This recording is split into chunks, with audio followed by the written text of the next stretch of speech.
If you had a microscope and could look at a piece of a leaf, you would see thousands of tiny openings which branch out until the leaf has all of the materials it needs. What happens now? This is a little mini lecture about how to customize your AE workspace. And I'm going to say right off the bat that this is like one of those totally nerdy things that I love doing. And we're just going to nerd out here for a second, right? So basically, you don't have to do this at all. This is just one of those things if you're kind of OCD like me, and you're a visual person like me, and you want to kind of set up After Effects to kind of look just the way you want it, then this is for you, all right? So let's start here in After Effects and just not even have a project open, but this is just, the basic interface of the software, right? When it comes, like when you first open it, when it ships, I think it either comes with this default layout up here. Okay, these are little tabs for different layouts up here. And it might also come with the standard layout. I don't quite remember. But your standard layout would not have this little null box down here, which I'm speaking from. But otherwise, I think it would look like this. And so the real trick here is that you can pull these tabs around and change the places of them. For example, here I have this layer tab, which we talked about as one of the things that might mess you up. So if I didn't want this to be next to my composition, though I actually, in all fairness, I always keep this up here next to my composition, unless I specifically don't want to. But if I do want to move something like this, any of these panels, right, all I would have to do is kind of click on it and then kind of grab by the top of it up here, and then I'm kind of pulling down, and you can see that it's highlighting different spots where this panel could go, right? If I want this to go exactly where it is right now, I would just drop it here, and it's kind of highlighting the center of this big panel. But if I wanted to put this on the side here, and I could highlight just the side here, you see how that's kind of like highlighting, and then if I let go, it will now drop that there. And I can kind of move over this blue line and squeeze this maybe down like this and make it whatever size I want. I could anytime you see this little tool turn into this little, my arrow selector turn into this little weird cursor here, it means you can kind of customize these kind of workspace areas. I think here you should be able to pull that down. I guess you can't pull that one down, but you can do like this and stuff, and you can pull this up and so on and so forth. You can always close these tabs by going up here to this little 3-line menu and going to Close Panel. You can also undock any panel, which sort of pulls it out here, and now it's like its own normal quote-unquote panel with like a little red tab to close it, and this to expand it and stuff, and this to drop it down. Even here, if you accidentally do that and you want to put that somewhere, you can now take this and put it here so that now you can share a tab with the project window, or you can grab it and put it back where I had it here, which I think is the best place for it, right? Other things that, other little windows that you might want to open, like an audio window, for example, you can open. And it kind of, this one, for whatever reason, defaulted to being over here, but I would probably keep this like over here or on the middle of my effects controls, so it's sort of there and out of the way. This is one of those things, if you do put it like here, for example, you can probably squeeze this one down like a whole bunch, just so you could see, for example, like that, if that was important to you. I will now close that panel, right? But basically, so, set this up however you want, and just say you always want, like, I don't know, this info panel open, okay?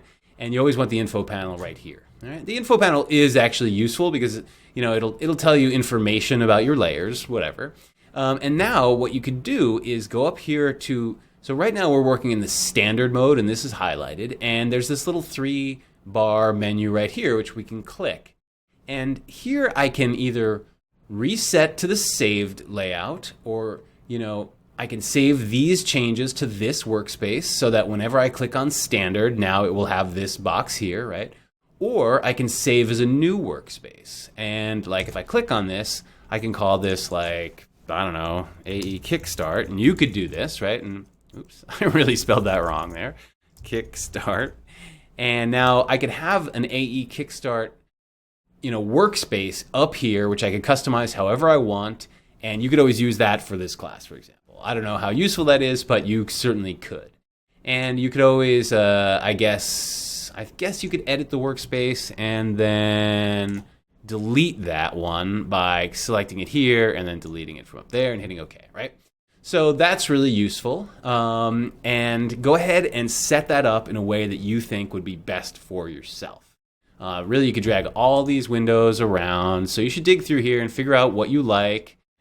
There's also, I didn't really mention this, and this is definitely advanced, but you can purchase scripts, which are little tools for After Effects, from a store online called AE Scripts, and then you can like kind of add those in here. Like I purchased this Ray Dynamic Color from Sander van Dyk, who I've spoken about, or even better, this Explode Shape Layers from my friend Zach Lovett, right? And this is an amazing script that does a lot of things that I'm not going to get into now. But for example, I could take this and put this like down here and sort of, open this up and squeeze this down. And the way that Zach designed this is so that it takes up a minimum of After Effects real estate on screen, which is pretty cool and considerate of him, because this space actually fills up a lot quicker than you might think once you start purchasing things and adding tools in and stuff.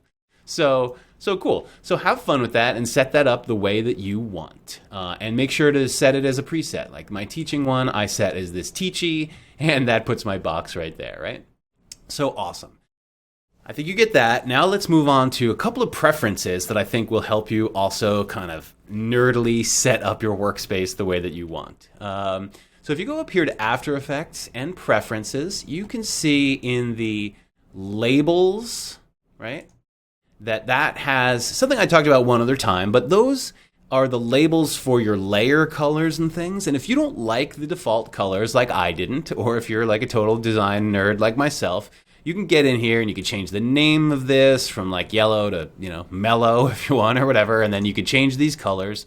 And then these are the default colors that, display when you create layers and change those colors with that little tab, right? So that's pretty cool. And you can even, change. So After Effects kind of like it automatically, when I open a new composition, it makes it the baby blue color, whatever. And you could change these around to have them default to whatever. That might or might not be that useful. I don't know.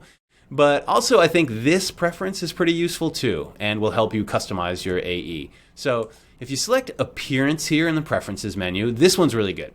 So you can change the background. I think the default comes in at dark, which almost everybody likes. But you could, for example, dial this up. I know this looks kind of weird because you're used to looking at it the other way. You can kind of dial this up so that it's a lot brighter, or down and make it completely dark. I think they finally realized that After Effects people always like to keep it really dark, so they set that as the default. But if you're not that person, you do not have to. And you could check this and have this affect the label colors, the brightness and stuff.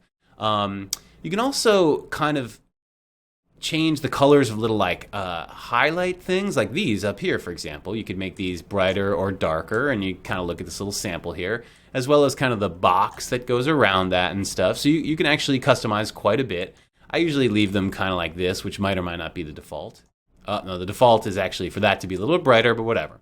So that's the way you can kind of change the background colors. And this preference tab here, I think this might default automatically, but you definitely want this cycle mask colors checked on.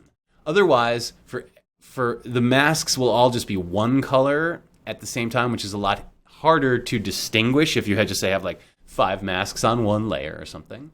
And obviously some of this is a little bit advanced. You are probably happy, setting up your workspace however, it normally defaults. But I just want to point this out because After Effects animators are really funny about this. We really like to customize things and set them up just the way we want, which is, I think, why Adobe made it so you can customize your workspace so much.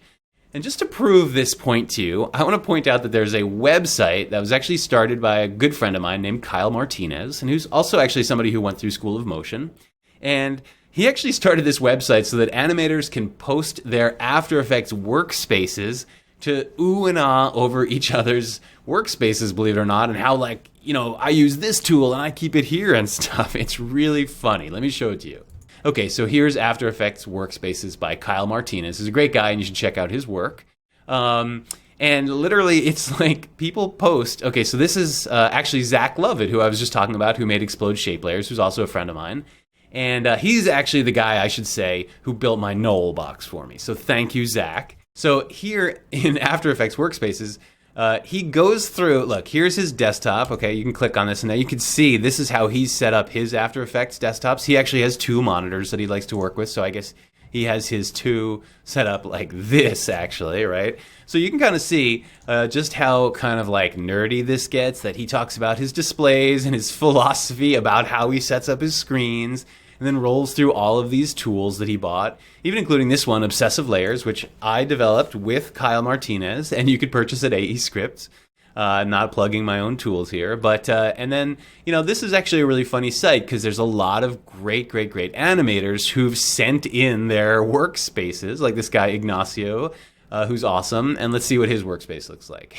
It looks like this. So I think this is really funny, and it really points out just kind of how nerdy After Effects animators are about their workspaces. So I don't know if this lecture is helpful at all, but I just wanted to show you some different ways that you can approach looking at your workspace and setting it up to customize it for yourself. So thank you very much, and I'll see you in the next video.